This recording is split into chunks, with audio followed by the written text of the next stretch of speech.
Dahod bus depot આવકમાં number 1, ગંદકીમાં પણ અવ્વલ. નમસ્કાર, યુથ 24 ન્યૂઝ ગુજરાતીમાં આપનું સ્વાગત છે. ગુજરાતના દાહોદ શહેરનો એસટી બસ ડેપો, જે આવકની દૃષ્ટિએ રાજ્યમાં પ્રથમ સ્થાને છે, તે ગંદકી અને સુવિધાઓના અભાવના કારણે ચર્ચામાં છે. સ્માર્ટ સિટી તરીકે જાહેર થયેલા દાહોદમાં બસ ડેપોની દયનીય સ્થિતિ વહીવટીતંત્રની બેદરકારીને ઉજાગર કરે છે. ચાલો આ મુદ્દે વધુ વિગતો જાણીએ.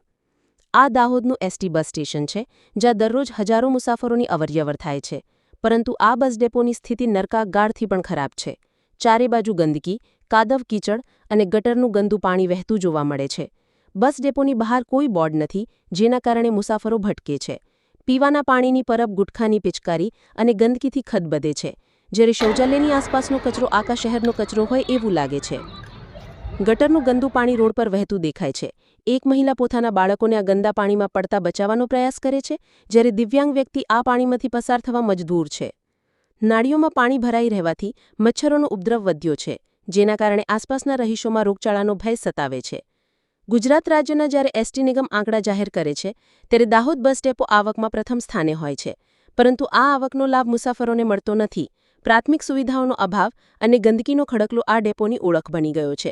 સ્વચ્છ ભારત મિશન અને સ્માર્ટ સિટીના દાવાઓની પોલ આ દયનીય સ્થિતિ ખોલી રહી છે. અહીં ગંદકી એટલી છે કે ચાલવું મુશ્કેલ છે. બાળકો અને વૃદ્ધોને તો ખૂબ જ હાલાકી થાય છે. અધિકારીઓને આ બધું દેખાતું નથી. દાહોદ કોંગ્રેસ સમિતિ દ્વારા આ મુદ્દે એસટી મેનેજરને ઉગ્ર રજૂઆત કરવામાં આવી છે. જો ટૂંક સમયમાં ગંદકી દૂર નહીં થાય તો આંદોલનની ચીમકી પણ આપવામાં આવી છે. આજે અમે દાહોદ સ્માર્ટ સિટી ની અંદર જે બસ સ્ટેન્ડ આવેલું છે, દાહોદ શહેરની વચ્ચોવચ, તેની મુલાકાતે આવેલા. અને આ બસ સ્ટેશન એટલે મધ્યપ્રદેશ, રાજસ્થાન અને ગુજરાતના પ્રવાસીઓનું મુખ્ય મથક છે. ગુજરાત રાજ્યની અંદર સૌથી વધુ આવક ધરાવતું આ બસ સ્ટેશન છે. આખા ગુજરાત રાજ્યમાં સૌથી વધુ આવક આ બસ સ્ટેશનને આવે છે. ચારે તરફ પાણી ભરાયેલું છે. ગટરનું પાણી ઉભરાઈને આવે છે. પ્રવાસીઓ અહીંયા ઉભા રહી શકતા નથી, બસમાં ચડી શકતા નથી. બસ ઊભી રહે તો એના અડધા ટાયરો ડૂબી જાય છે. અમે અહીંયા મેનેજરને પણ મળવા ગયા હતા, પણ મેનેજર પણ અહીંયા હાજર નહોતા. એમને કીધું તો કે અમે નગરપાલિકામાં લખીને આપ્યું છે. નગરપાલિકાને પણ વારંવાર કહેવા છતાં આ લોકો કશું જ કામગીરી કરતા નથી. એટલે સૌથી વધુ આવક ધરાવતું આ બસ સ્ટેન્ડ હોવા છતાં આ દાહોદ જિલ્લાની અંદર સૌથી વધારે ભ્રષ્ટાચાર થાય છે. ભારતીય જનતા પાર્ટી મોટા મોટા દાવા કરે છે. સ્વચ્છ ભારત મિશન પણ બધું ખાડામાં ગયેલું છે. હજારો કરોડ રૂપિયા સ્માર્ટ સિટીમાં આવેલા છે, પરંતુ કોઈ જગ્યાએ એનો એક રૂપિયો વાપરવામાં આવ્યો નથી તેવું લાગે છે. ચારો તરફ ઢોર છે, ચારો તરફ ખાડા છે, ગટરોના પાણી ઉભરાય છે, ખુલ્લી ગટરો છે. અહીંયા તમે પાછળ જોઈ શકો છો, અહીંયા કોઈ પોલીસની વ્યવસ્થા નથી, કોઈ અહીંયા મેનેજર મળતો નથી. આ ચારો તરફ પ્રવાસીઓ અહીંયા ઉભા પણ રહી શકતા નથી, બસમાં ચડી શકતા નથી. હજારો કરોડનો મોટામાં મોટો ભ્રષ્ટાચાર કરેલો છે. મોટડીની હાલત બી તમે જુઓ, જાહેર શૌચાલયની હાલત જુઓ. લોકો ત્યાં બેસી નથી શકતા, લોકો ત્યાં ઉભા રહી શકતા નથી. એટલે લોકો પાસે ખોટી ઉઘરાણીઓ કરવામાં આવે છે. ત્યારે તરફ હાહાકાર ભારતીય જનતા પાર્ટીએ મચાવી ચૂક્યો છે. ચીફ ઓફિસરને અને અહીંના નગરપાલિકાના પ્રમુખને વારંવાર રજૂઆત કરવા છતાં આજ સુધી આનો નિકાલ આવેલ નથી. અને ગંદકી, ચારો તરફ ગંદકી પણ છે. પૈસા હજારો કરોડ રૂપિયા મોદી સાહેબે 101 સ્માર્ટ સિટી શો જાહેર કરી, એમાં દાહોદનો બી પહેલા નંબરનો હતો. એના કરતા અમારી જૂની સ્માર્ટ સિટી સારી હતી, જૂની સાદી સિટી સારી હતી. હમણાં ચારે તરફ આપણે ઉભા રહી શકતા નથી.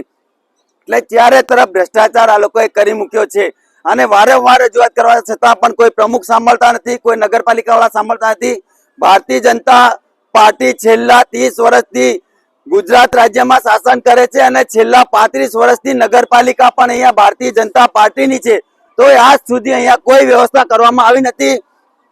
આવનાર 6 દિવસમાં આનો નિકાલ કરવામાં નહીં આવે તો અમે તમામ લોકો અને અમારી કોંગ્રેસ સમિતિ અહીંયા બેસીને જ્યાં સુધી આનો નિકાલ ના આવે ત્યાં સુધી અમે અહીંયા બેસી રહેવાના છે. એટલે ભારતીય જનતા પાર્ટીને આપના માધ્યમથી અને નગરપાલિકાને આપના માધ્યમથી કહેવા માંગુ છું કે ખાલી આવકનું માધ્યમ બનાવો નથી, લોકોને સુવિધા આપો, આદિવાસીઓને સુવિધા આપો, તમામ પ્રવાસીઓને સુવિધા આપો એવું કહેવા માંગીએ છીએ. અને વિનંતી કરવા માંગીએ છીએ કે 6 દિવસમાં તમે આનો નિકાલ નહીં કરો આ સ્વચ્છતા નહીં કરો, અહીંયા આરસીસી રોડ ભરવામાં નહીં આવે તો અમે જ્વલંત આંદોલન કરશું અને અહીંયા જ અમે બેસવાના છે. એની જવાબદારી નગરપાલિકાની રહેશે, ભારતીય જનતા પાર્ટીની રહેવાની છે.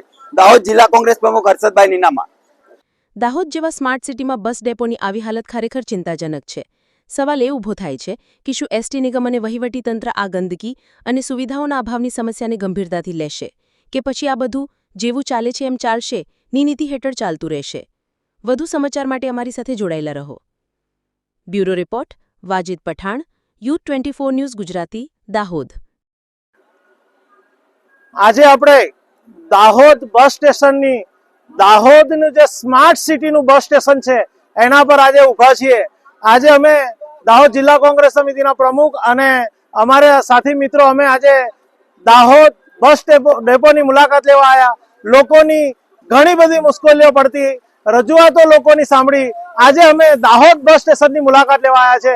જ્યારે 79મો સ્વતંત્ર દિવસ છે ત્યારે અમે આ સ્માર્ટ સિટી દાહોદના બસ સ્ટેશન પર અમે આવ્યા છે. ત્યારે આજે અહીંયા પાણીથી ભરેલું આ જે આખો તમે વિઝ્યુઅલ લેશો આ પાણીથી ભરેલું છે. આ કોઈ ચોમાસાનું પાણી નથી કે ઉપરનો વરસાદ વરસેલો નથી. એ હોય તો પણ એનો આ સરકારે નિકાલ કરવો જોઈએ. પણ આજે આ નગરપાલિકા જે ભ્રષ્ટ રીતે ગટર યોજના જે છે એમની એ ટોટલ ફેલ થઈ ગઈ છે. અને આ તમે ત્યાંનો બી વિઝ્યુઅલ લેજો કે એક મોટી ગટર છે, પછી નાની જૂની ગટર પણ અહીંયા છે. અને એ ફેલ થઈ ગયેલા લીધે આ પાણી ગટરનું પાણી ગંદુ પાણી જે યાત્રીઓ છે એને બધાને ખરાબ કરે છે. અને આજે આ બસ સ્ટેશનની આવી દયનીય હાલત છે. આ બસ સ્ટેશન ગુજરાતનું સૌથી વધારે ઇન્કમ વાળું દાહોદ બસ સ્ટેશન છે, પણ અહીંયા સુવિધાઓના નામે મીંડું છે. અહીંયા ના કોઈ પોલીસ ચોકી છે, અવારનવાર અહીંયા લોકોના ખિસ્સા પણ કપાય છે, કોઈ પોલીસ ચોકી નથી. અને અહીંયા એસટી પ્રશાસન દ્વારા પણ કોઈ પણ જાતની સુવિધા આપવામાં આવતી નથી. આજે અમે ઔપચારિક મુલાકાત લીધી છે. જો આનો વહેલાસરે નિકાલ નહીં કરવામાં આવે તો અમે દાહોદ શહેર અને દાહોદ જિલ્લા કોંગ્રેસ સમિતિ વતી આંદોલન કરીશું અને આ બસો બંધ કરવાનું પણ કામ કરીશું. પ્રમુખ આસિફ સૈયદ, દાહોદ શહેર કોંગ્રેસ સમિતિ.